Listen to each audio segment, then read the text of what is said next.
शेख हसीना के अचानक इस्तीफे से बांग्लादेश की सत्ता में एक ऐसा शून्य हो गया है जिस पर नियंत्रण हासिल करने के लिए प्रमुख खिलाड़ियों में होड़ शुरू हो गई। शेख हसीना के देश छोड़ने के बाद बांग्लादेश के सेना प्रमुख ने एक अंतरिम सरकार के गठन की बात कही। हसीना को हटाने के लिए आंदोलन करने वाले छात्र गुट ने इसे मंजूरी दी है।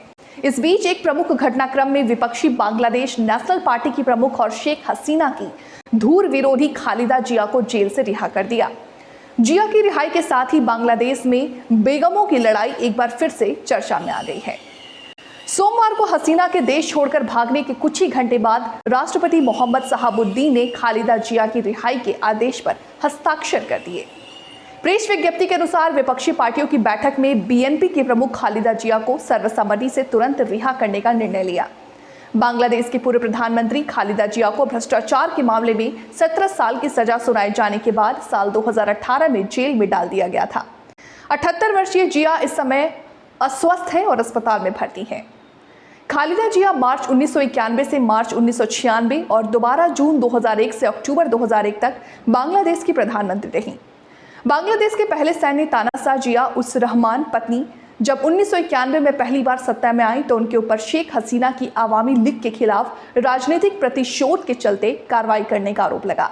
बाद में जब हसीना की सरकार आई तो उसके ऊपर भी बीएनपी के ऊपर ऐसे ही कार्रवाई के आरोप लगे। इस लड़ाई में आखिर जिया को जेल जाना पड़ा, लेकिन ये हमेशा से नहीं था। एक समय ऐसा था जब दोनों बेगमों ने एक साथ होकर बांग्लादेश के एक दूसरे सैन्य तानाशाह मोहम्मद इरशाद के खिलाफ लड़ाई लड़ी थी। शेख हसीना और खालिदा जिया दोनों राजनीतिक राजघराने से हैं। बांग्लादेश की आजादी के आंदोलन की प्रमुख हस्तियां की संतान।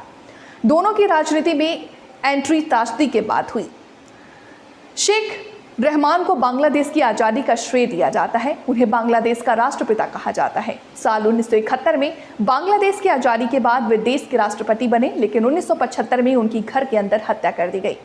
इस हत्याकांड को सैन्य अफसरों ने अंजाम दिया, जिसमें शेख मुजीब के साथ उनकी पत्नी और 3 बेटे भी मारे गए।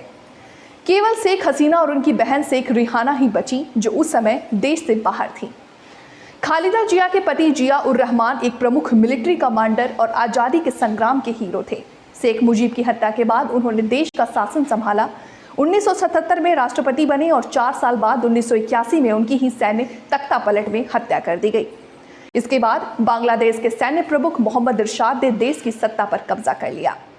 इरशाद को हटाने के लिए हसीना और जिया दोनों साथ आई और जीत भी हासिल की, लेकिन इरशाद के हटाने के बाद वे एक दूसरे के खिलाफ हो गई। अब एक बार फिर शेख हसीना को देश से बाहर जाना पड़ा और कोई नहीं जानता कि उनकी कब वापसी होगी। वहीं खालिदा जिया एक बार फिर से देश की सत्ता के केंद्र में जाती दिखाई दे रही हैं, लेकिन अभी बांग्लादेश के बारे में कुछ भी कहना जल्दबाजी होगा।